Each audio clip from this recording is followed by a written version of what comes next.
Hello everyone, welcome to the Blessed Lord channel. And in today's video, I'm gonna give my testimony. I'm gonna try to make it as short as possible, but you guys already know, if you've watched any of my videos, you know that I have a skill at being long-winded. I'm sorry about that. It's just something I'm good at. First, I just want to tell everybody God bless and thank you for your interest in this channel and watching these videos. And I hope that they're informative or helping you, or at the very least, I hope that you're getting the giggles off of watching me talk. Like I said, it's all about good cheer. Amen. Okay, so let's get this started. Um, growing up, I had buff parents and I lived a very good life. Just like most American kids, growing up in the 80s, it was nice. Other than sometimes the clothes my parents would pick out for me. But hey, that's just what that is.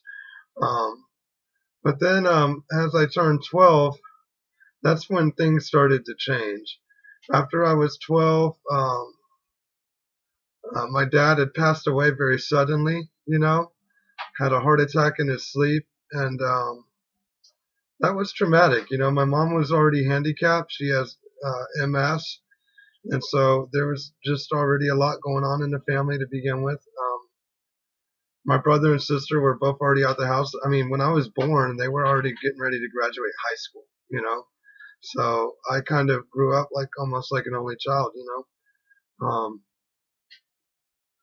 When my dad died, I remember getting woke up that morning and thinking I was going to school or something. I was only 12, and I had to literally go outside and chase the ambulance down. I remember that, vividly. They had passed the house for whatever reason, and I was literally chasing the ambulance down the road for like two streets, before they saw me, I guess. But it was already too late. My dad was gone. Um, After that, he died on March the 3rd, and you know, they had the funeral basically on my birthday. My birthday is March the 5th. It's looking back, it's kind of like confusing to me. I can't remember if it was the funeral or the wake they had on my birthday, but I mean, my dad died on the 3rd, so either way, I mean, happy birthday, right? So that was pretty rough to me too. It took me a while to get over that. And just everything changed after that. Um, like I said, my mom was handicapped, and I had barely turned 13 on the day when they had the wake or the funeral. I'll be honest, some of that stuff I just, and a lot of other things I'm about to get into, I tried specifically to put it in the back of my subconscious and forget about it, like in the sea of forgetfulness. So I'm not the best when it comes to like actually pointing out the days or the month or year sometimes when somebody said. It's just stuff that I tried to like put in the back of my psyche. I'll just get that out there right now.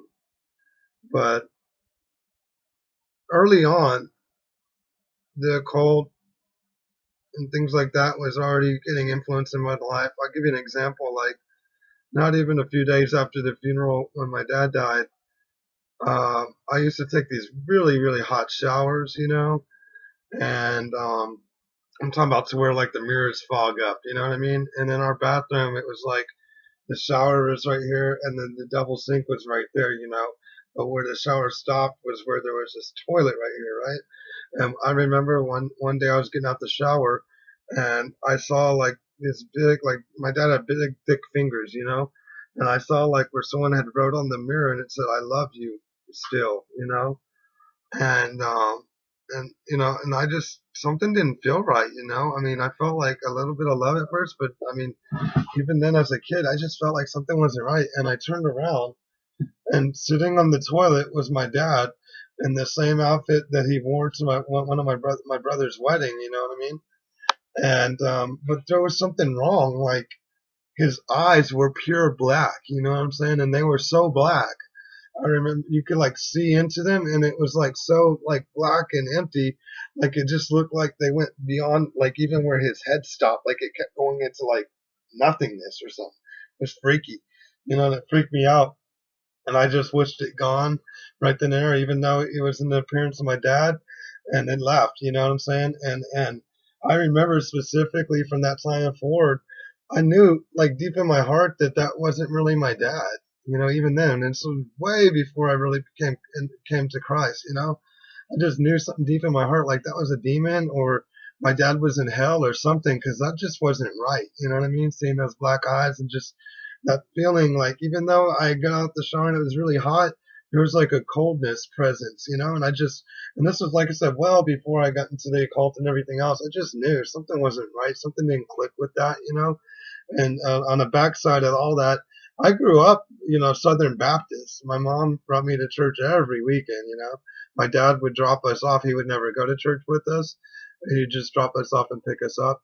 And then later on in life, I found out that he was a Mason as well. So, who knows all what he was into. I mean, I pray to God that he had a relationship with Jesus and Yeshua and, it's in heaven. But I'll just be honest. I don't know. And I don't know if he is or not. I'll find out when I get there. Amen. And I'm not trying to condemn my dad or anything. It's just, I'm just being real. This is real talk. You know what I'm saying? A lot of people want to sugarcoat it and think that their whole family's in heaven and this and that, and I'm not one of those, because I know, like, if you go lukewarm or whatever, then it's not good for you. You know, Waterburger coffee, the bomb. Just saying. But like I said, I hope he's in heaven. Um, but like I said, that really affected me also. And after all of that, see, my dad worked for M.W. Kellogg, and actually, yeah, it was M.W. Kellogg before they merged with Brown and Root. And he was in charge of a whole floor where he did the AutoCADs and blueprints for like oil refineries. I'll be honest, growing up, a lot of times I didn't see my dad as much as I was like to. I mean, I saw him a lot, but there was times where he'd be gone for months and many months at times, sometimes. Um, for work, being gone in Saudi Arabia or the UK or different places, UAE or whatever, gone for work all the time. And that's okay. I mean, he did what he had to do to put food on the table. I mean, everybody does. A good parent, that's what they want to do, is provide for their children and give them a better life than they had. And that's what I try to do with my family, is try to provide for my kids better than I had. I'm working on that. But so anyhow, with that said, you know how blood can go thin when it comes to money after a family member dies. And my brothers and sisters, I guess I mean, I was still young. I mean, I was 13, you know, uh, and they were like, I guess, fighting for the monies and whatnot. I still don't know the whole story, and I'll be honest with you, I really don't want to know. You know, so me and my mom, at first, like, I think she went to a nursing home for a bit, and then or something. I can't remember the whole thing. And then I moved out to my brothers and sisters-in-laws out in Cleveland when I was younger, and then was going out to school here for a little bit. And, I don't know the whole gist. I just know, like, they had these Christian counselors that they had called in and trying to prove, like, that I was insane or something, so they could get, like, some of the other monies that they couldn't touch or something. I mean, that's just what I was told later on in life. I don't, like I said, but I can tell you that I was mentally abused and other things in those times. And I don't care whether they want to admit to it or not. It's the truth. And just, it wasn't the greatest of times. I remember where she would tell me I was lying about something and make me write Genesis 3 to 6 times over, or just other stuff I don't even want to mention. It's just bad. It was bad. And they were always trying to say that I was satanic. Like, they said I was satanic because I was a little kid playing Super Mario. I mean, just bogus, stuff. And eventually the Christian counselors, I guess, felt bad in their conscience to the point that they actually turned them into CPS while I was at school or something. And my brother and sister-in-law, he picked me up from school in the middle of school, and I got told to pack a few trash bags and just grab what I could, and I didn't know what was going on. And I literally got left outside a restaurant. I can't remember if it was a Taco Bell or a Jack in the Box or what it was. And I was there for like an hour or so or two, whatever it was. I can't remember. Like I said, I was young. And then my sister came to pick me up, and then I got told that I was going to be living with them, and that kind of was a shocker to me. I'm like, what's going on. And even back then and now, my sister even told me that she knew something was not right with all that, because she knows, like, all me growing up, that I was straight A's and B student, and I was making good grades when I was living out in Cleveland with my brother and sister-in-law at that time too. And but like I said, I was just a kid getting tossed around to and fro, and so I went to live with my sister over in Katy, Cy Fair area, you know, and that was good for a while, and I did take out like the last little bit of some money that I did have that put aside for me from my dad's coworkers or something, and I used that so that way we could build an add-on to my sister's house, so that way my mom could live with us there, in those days, my brother-in-law had a drinking problem, and it would get taken out on us a lot of times, and I'll just leave it at that. And so there was an abusive environment there too at times, But my disclaimer is also this: I'll tell you this: even though there was that there, looking back, they treated me more like my father would have than any other place I was at. And I love my brother-in-law and I love my sister, and I really appreciate all that they did for me, and including to my brother, even all of that. I've learned to forgive. It's hard to forget, but I have learned to forget. And it's been a hard walk. Okay, I'll just say one night, um, I just couldn't take it no more in my house in Katy area, and I was pacing around with a butcher knife, not knowing what to do. My mom rolled out and saw me walking around the island, told me to calm down, that we could make it, and I put the butcher knife down. But I just had it with everything, with the families, both families, the money, BS, just everything wearing on a little 14, 15-year-old. I can't even remember what age I was at that time, but it was somewhere in that age frame then by that time. It was just too much. It was just way too much. And I got to a point where I had nothing else to live for anymore. I mean, I didn't, family was jacked up. Everything was just twisted. And the only thing I had to look forward to was spirituality at that point, you know. And so I remember putting down that butcher knife. And I remember going outside and at the side door in between where my mom's add-on was and where the old back door to the house was. And I went outside there on that little sidewalk we had right there in the backyard.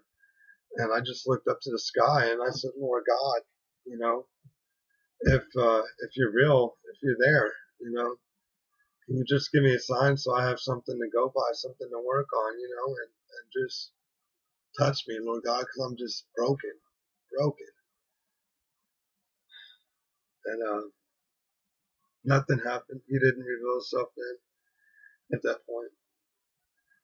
And then I asked the devil if he was real, if he could reveal himself, and he made a sign up here for me, and you know, he revealed himself to me, and from that point on, I started researching every single religion around the world, you know, and I did that on purpose because he had a different set of plans for me when I started walking his path. I didn't follow the path of most occultists where you just follow somebody else's grimoire or do practices in the cove and all. No, he had totally different plans for me. It was like a one-on-one mentorship almost. I mean, I spent like almost the next 6, 7 months at least studying all the different one religions, studying all the different versions of the occult, reading various versions of what was supposedly the Necronomicon, other things. I learned how to write in Sumerian, and semi-translate a certain dialect of Sumerian, because that would be needed later. And that was relayed to me through meditation. And I used to meditate to the devil every day, every day, you know. And this was, like I said, I was before I started getting into actually doing rituals and stuff and all that, just straight meditation and getting into a relationship with him, just like we're supposed to with Yeshua, and channel all kinds of evil deities, demons. People can call them deities, goddesses and goddesses BS. They're demons masquerading as phonies. I'm just going to tell you, you know. And I guess God had his heart on me even then, and I didn't know it because, like, I would channel multiple demons into me 24/7 all the time, you know, to gain different insights and knowledges and certain abilities and stuff to do certain things. And they could never fully control me, you know. I could still cast them out at will and still control myself even with them in there, you know. There was somewhat of a semi control that they would try to put over me, but I'm telling you what, it was not effective and never worked. I always kept myself. And I look back at that and give thanks to God for that, you know. And I think that's what led up to my downfall later in the occult side. When I actually started doing my own rituals, I never did a circle of protection like the Wiccans do and a lot of others. That's bogus, man. How are you going to call on demons and stuff and ask them to do stuff for you and give you knowledge, and you're in some phony circle of protection made out of salt or whatever you did, you know, and then opening up and closing 4 different watchtowers? It's bogus, man. People can do that and think they're talking to fairies, but it's all bogus. You're talking to demons and weaker, like Nephilim disembodied spirits. You just don't even know no better, you know. There's no such thing as white and black magic, red or green or whatever. It's all the same. It's of the devil. You can put whatever symbols and whatever lettering and whatever you want on it. It's all still from the same maker. The Father lies. I'm just going to tell you that straight up, okay? And so when I did my own rituals, I did it in my own. When I make my symbols, and then the upside down pentagram and the Sumerian letters that the devil showed me through meditation, whenever I would do that to go into his place in Sheol in different places that I would meet up and like basically astral travel, okay, to different places. Um, I would make my symbolism and my stuff for my rituals out of my own blood and my own semen. I know that sounds pretty nasty or graphic, but hey, I told y'all this is real talk, okay? And I'm not going to sugarcoat nothing for nobody. I'm going to tell you what it was and what it is, okay? I had a technique when I got into meditation where I got so skilled at it, I could make the flames of my candles go totally still and not move and like literally control the flames and just, you know, in a matter of like 30, 40 seconds after I got really skilled at this, it was just unreal how quick I could materialize out of my body and just manifest into the different spiritual realms when I was working dark things through the devil. You know what I'm saying? And I used to do a meditation where I would imagine like a pawn. And this is what worked for me. And everybody's got a different thing. But I would imagine a pawn. And I would imagine like ripples on the pawn and keep focusing my meditation until there was no more ripples on the pawn. And when I could get it to where it was like flat as a smooth sheet of ice, like a solid crystal, and focus on that and start to transition out my body, that's when that flame would not stop flickering and go totally still. And it was also a sign like you're in tune to like the medium level from when you were talking to the demons and the devil, etc. You know. And we used to do things. I used to do rituals back in those times. You know, as I was getting older, all the way until I think about 17, I was still doing this and heavy into these rituals and channeling demons all the time. I mean, I would do rituals to like speed up the end times, you know, do rituals for earthquakes in different places. I don't want to get into specific on one of them, but one of them was done just so a friend, I was trying to bring him into our occult side of things, and I was actually in the process of forming my own small coven at that time as well. And the actual incident did happen the very next day, and it freaked him out. And instead of him coming into the fold, he got scared and didn't want to have nothing to do with it because he saw how real it was and he thought it was so phony, you know. Um, and those days also, I had so much evilness in me. Um, I could get burned by certain kinds of waters, like it was holy water and stuff. And there's friends that have witnessed that, and it was just a testament to how much evilness was in me and that transition taking place. I used to go back in those times to churches and try to look for who was weak willed and talk to them afterwards and just like use loopholes that pastors didn't want to touch to try to make excuses for them on why they shouldn't be in church and why they should be working for the devil. It was bad. I mean, I was really, really bad and gone up in it. And also in those times, I started delving into drugs, and then I started dealing, LSD, opium, weed, coke, all that. I'm not proud of it, and I'm glad it's a thing in the past and gone and done. But that's just the doors that I opened and where I was living, okay, and what I was doing, and some of that was just because I was so broken from what I'd been through after my dad died until that point forward that I had nothing else to live for except for that kind of stuff, and since the devil showed himself to me, I was like 100% in it, you know what I mean?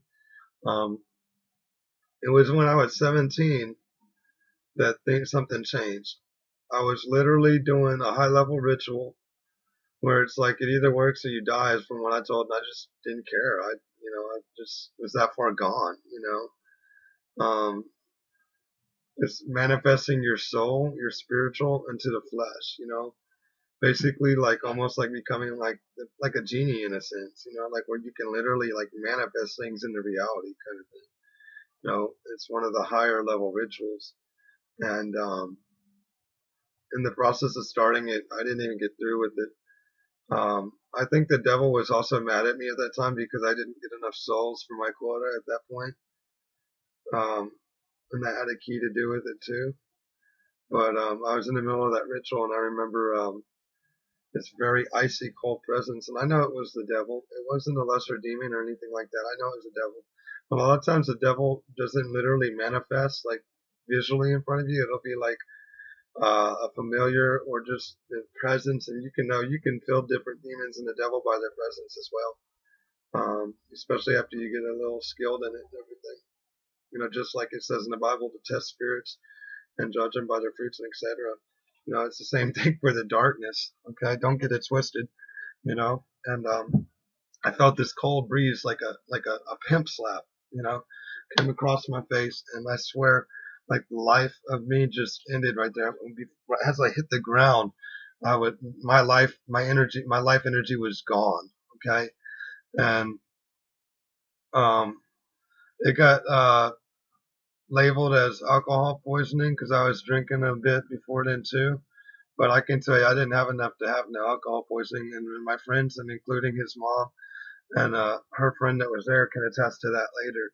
That it was not that, and I was literally apparently labeled clinically dead for almost 7 minutes. And I remember like as I was dying, I guess they had moved me into a bathtub or something or whatnot. I mean, it's kind of vague on that part, but I remember it was like the craziest acid trip, like when you cross over, that's the best way I can describe it, and and let me say this, I should have went to hell that day. Okay. I should have went to hell, but this is how merciful and how much grace and how much our God loves us. Amen. As I was transitioning over, I could start to see the other side, and I could still hear the sounds in this realm. Okay, and then it would transition back, and I would see this realm, right, that we're in, this reality, and I could hear the sounds from the other reality that I was transitioning in and out of, and it kept going like that until it started speeding up, and it just boom, like I was there, in that other side, and I know it now. At the time, I wasn't fully sure, but I mean, come on.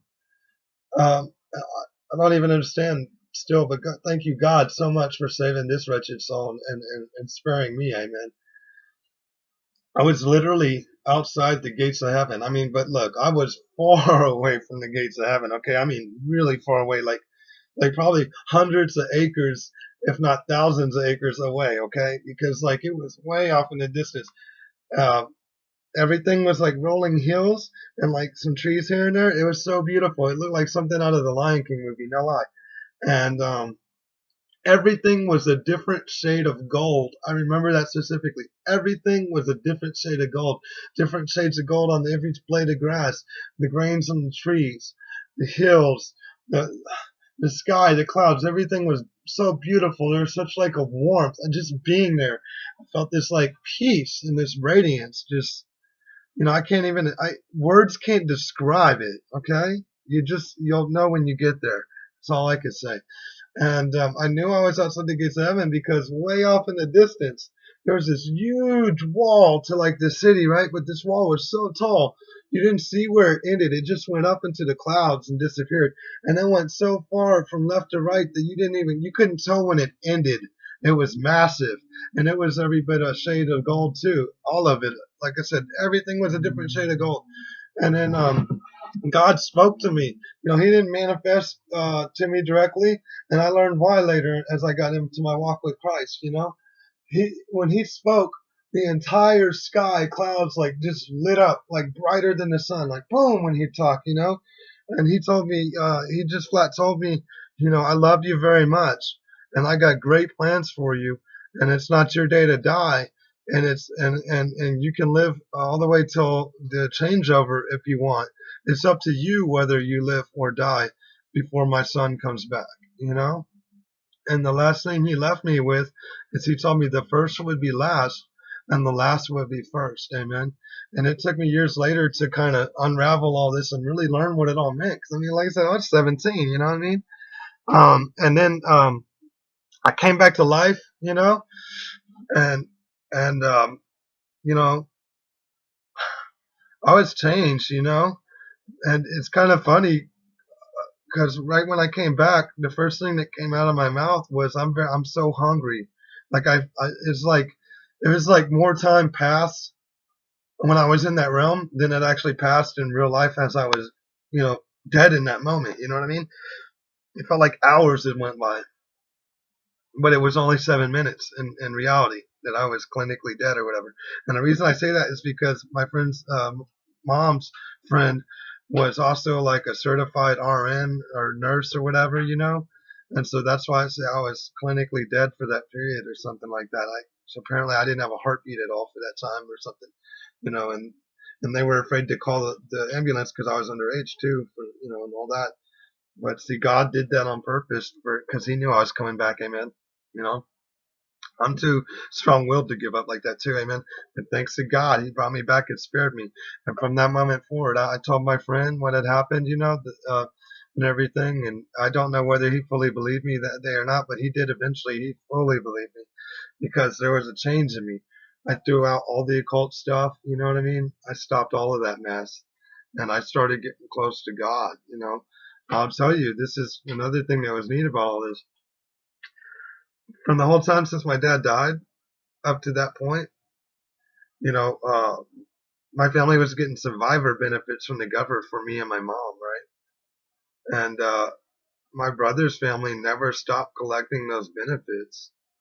When I went to my sister's and my sister was, and the government never caught it onto that until later. And it wasn't until I was in the military over in Korea that I found out about it. You know what? I'm getting a little bit far ahead of myself. Let me hold up. I'll get back to that in just a second. After that incident, when I saw God and He spared me, it was not long, maybe a few months after that, I ended up moving out of my house there because after the addition was done and everything, like my sister's family got their house reappraised or whatever, and then for whatever reason they put my mom in a nursing home, and that really upset me because I'm like, why did we spend this money to get this addition, and then now she's in a nursing home, and I moved out. I moved out. I dropped out of high school and everything, and that was my senior year, I think it was. I left. I just said, whatever. And I moved out to my brother's. Well, actually, I can't remember if I was living with that same friend at first or if that was after I was with my brother. It's kind of vague there, but either way, I moved out and I was doing odd jobs and stuff like that. And this brother that I ended up moving out with, he was the black sheep of the family, just as I was getting ready to be labeled as such also. And he never wanted none of that money and stuff. They just took his shares apparently from what he was telling me. Like I said, I don't know the whole story on a lot of that stuff, and neither do I care to because, like I told them later in life, as I was going into the military, I'm gonna do my own. Like my dad went through struggles and raised his own money for his family. I don't need no blood money. I'm gonna do what I got to do in my life and make my money for my family and be a man on my own. And that's what I did. That's just the way I feel. That's why I say I really don't care about the whole money thing and this and that. I didn't, don't care, you know. And man, it's kind of rough thinking of this, talking about it, bringing it up. It's just touching. It pulls at my strings a little. But it is what it is. So anyhow, I was in the military over in Korea, and my brother, the bad sheep, was on basically on his deathbed, and my family called me up. The Red Cross got a message out to me. I was actually in a field exercise, assisting a different battery in their comms, and that's when a message got delivered to me, and I rode back in a Humvee to the base camp and did my paperwork to just hurry up and fly out. It was kind of upsetting for me because uh, Odyssey, that's what we call him. There's a civilian that worked in the Red Cross thing where I was trying to get my ticket signed so I could bounce out on the Mac flight. And he was at the damn golf range over in Camp Red Cloud, so that was some BS. It delayed me, and it ended up delaying me enough. And this is how crappy my family was at the time. They knew I was coming over to America as quickly as possible. Those scumbags couldn't even hold my brother's funeral so I could at least see him before they closed his casket and put him in the ground. I didn't even get to see my brother's face or his casket. By the time I got there, they had already buried him. I missed it by like a few hours. And that's when I got this huge stack of letters from my sister from the IRS. Oh, well, you gotta take care of this. And they had been holding all these letters away, hiding them from me for years, where the Social Security was trying to let me know that they had been paying double dip benefits to my family members for me.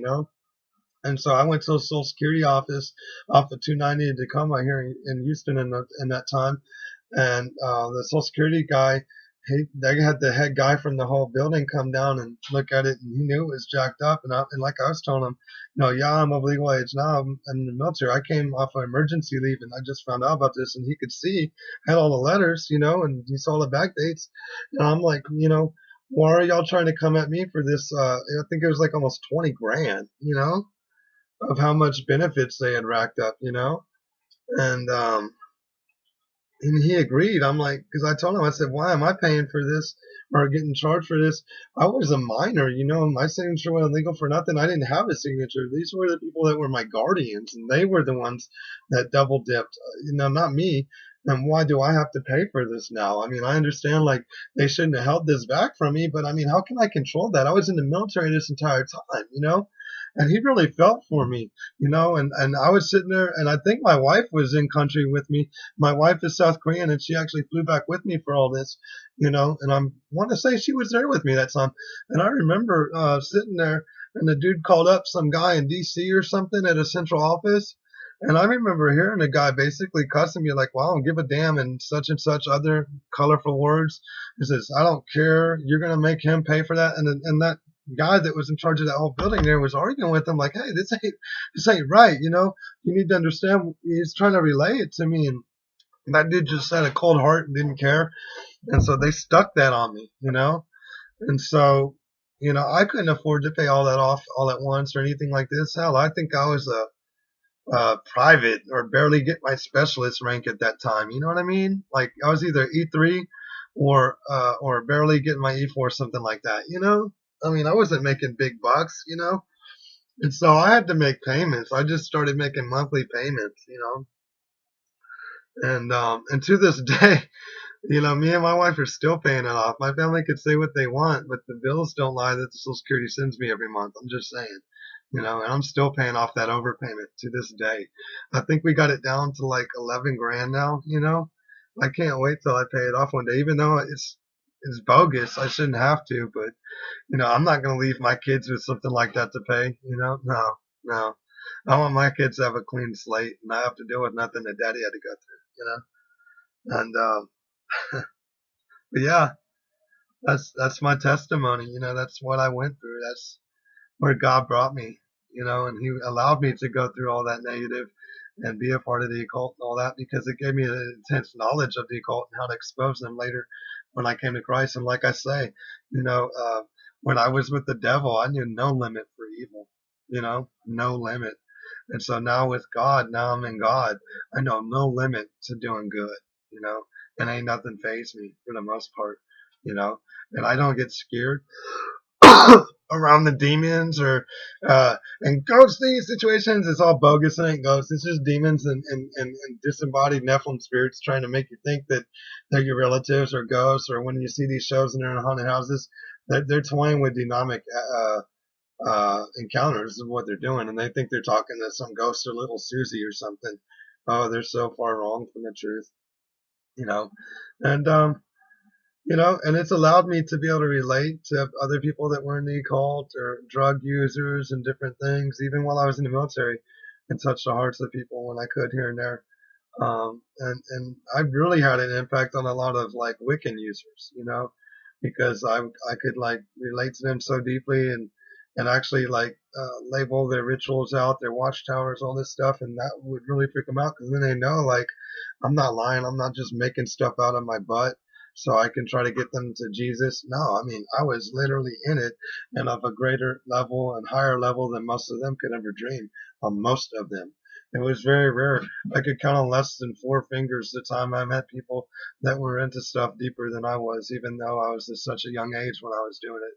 You know, and I'm not trying to brag about it. It's just it's what it was. And I was dark in those days. And it was so bad. Like even after I told my friend was telling his future wife about all this. One time after I was out in the military, we were living in the same apartments after I first got out the military, and I moved into these apartments in Houston. And they were living at the same apartments because his mom was the leasing agent there, and it was like the easiest way for me to get my first place. When I first got out of the military, it was really rough. You know, Having a secret and a top secret clearance with SCI did not help me. It actually hurt me because no company wanted to take me on. They said what I used to do with TaxAts and SingGuards and all that was a higher level than what they did at a lot of places I go to. And I almost had to work at like IHOP. You know what I'm saying? Actually, I did work lesser jobs than that. I was working at like a Papa John's and other things. Just whatever I could to get by. Now there was even a point in my life after I got out the military that I was struggling so hard. I ended up working at an adult video store off of 290 and 43rd, not far from my house. Okay. And I ended up becoming the manager of that place. And I think I worked there for like a year and a half, almost 2 years or something. And then after that was when I started, I was working there and I started putting in for government jobs. And that's where I got my government job at the Veterans of Benefits Administration at the Houston Regional Office. And I left my job as a manager at the foreign store, and I went to work at the VBA in Houston, and I started as a GS4 mail clerk. And within a few short years, I had moved from the mail clerk and I went to facilities management because I used to get, as a mail clerk, you could get tasks on other details because you're a lower grade. And I was getting tasked on details with the facilities management guy, and I was always helping him like move stuff out to Hark and moving the furniture out there and helping them put the cubicles up and different things. And he took a liking to me.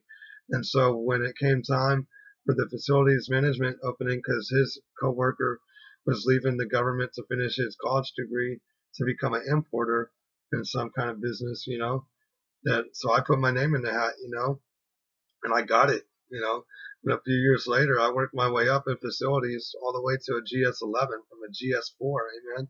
You know, with minimal college. I didn't even have a full degree or anything like that. I just worked my way up the hard way. You know what I'm saying, and did it, and God blessed me. Amen. And I ended up being in the facilities management, and we were over like all the Houston office stuff. We were over McAllen, Corpus Christi, San Antonio, and etc. And later to be over some of the GSA cars. And I did the AutoCAD blueprints for the building and other buildings. We managed the construction contractors somewhat, to an extent. We were over the OSHA and HAZMAT. We were over the AED and CPR certifications, and we were over emergency services in the building. I made the badges for the building for everyone. We were over the entire security system to include cameras, and for the HID, PIV, everything. and we would do investigations and help out with the VA police and the Office of Inspector General's multiple occasions. And we did all kinds of things. In that job, I literally wore multiple hats all the time. It was like some MacGyver junk, you know? And, but it was a good job. I really enjoyed it because I was always doing something different. I was always on my feet, um, and then I got hurt later and they did not do right by me. I should have got medical retirement and, they try to demonize me. Like I said, I'll do that in another video. That's neither here nor there. And last year in May of 2015, I think it was, at least that's what my wife says, it was like the week before our wedding anniversary on the 12th. I just said, I'm done. They weren't doing right by me. They kept trying to demonize me, so I left. I left the VBA government system with 11 years in, man, almost 11 years service, federal service, plus the 4 years not included. So that was really 16 years of government service that I just threw away and left because I said, I'm done with y'all. Y'all are evil and satanic. And this is recorded, man. I think they had a tape recorder going, and I know they had someone writing all this down. And I told them as I was leaving because they were just so evil with what they were trying to do to me. I told them, I said, y'all need to get right because what y'all doing is damn near satanic. And I said, y'all need to get right with Jesus before it's too late, because unless y'all take your last breath and not have a relationship, you'd be tortured in hell for 1,000 years, and you don't want that. And that's literally what I told him as I walked out the door, And I left with my pension, I cashed it out, got it a week later, what was unheard of, and then a few weeks later, the Chinese stock markets collapsed over and over. Thank God. And see, that's all from God, It wasn't the way I wanted to leave the VA. I didn't, and I still have back pains and pains that I deal with from my injuries 24/7. Some days are better than others, just straight up, And that's just something that I live with, But like I say, everything that's sour is all good because, every trial, every fire, everything we go through, it builds up our treasures in heaven. And like I said, my disclaimer, I'm not mad at my family for a lot of what happened and what I got put through and everything. And I want y'all to know this in case y'all ever see this video. I'm not trying to demonize none of y'all. I'm just trying to put my testimony out there of what happened to me, and I love y'all. Okay. I forgive y'all. I really do. It may not seem like it at times. It's because it's hard to forget. I'm trying to move past it all. Okay. But I do forgive y'all. And I love y'all. And I just wanted to take this time to give my testimony and just, let y'all know what I've been through and where I'm at with the Lord. And, you know, I'm blessed. I've got a 6-year-old, an 8-year-old, boy and a girl. My wife is still with me, praise God. Even through it all, we're struggling right now. We're living off of one income right now as I'm starting to get my gun business together back again because now I got the manufacturer's FFL, and I'm real close to starting my own AK soon. And we'll see how that goes. Hopefully, I can sell a few and make some money for the household. And have a little bit of financial freedom. I'm not trying to look at getting rich. I'm just trying to look at having a little bit of freedom, having a little bit of peace. Amen. And just keep going there. And I try to do whatever I can for people. I am always willing to talk to someone, and any of y'all watching, if you got any questions or anything I can do for y'all, occult side or anything, you got any questions on, just hit me up and I'll do my best to get back to you. Like I said, I just wanted to give y'all my testimony. I know it's been a little bit of time coming, but hey, better late than never, right? And that's my life story to this day. And thank y'all for taking the time to watch this. God bless you all. And, let's get into that relationship with Yeshua, Jesus, Yeshua HaMashiach, and get on that narrow path, amen. And get ourselves right and be lights to this world, because this world is out of control and they don't know what to do. They're looking to us for the answers. In Jesus' name I pray. God bless you all. Thank you for watching. Amen.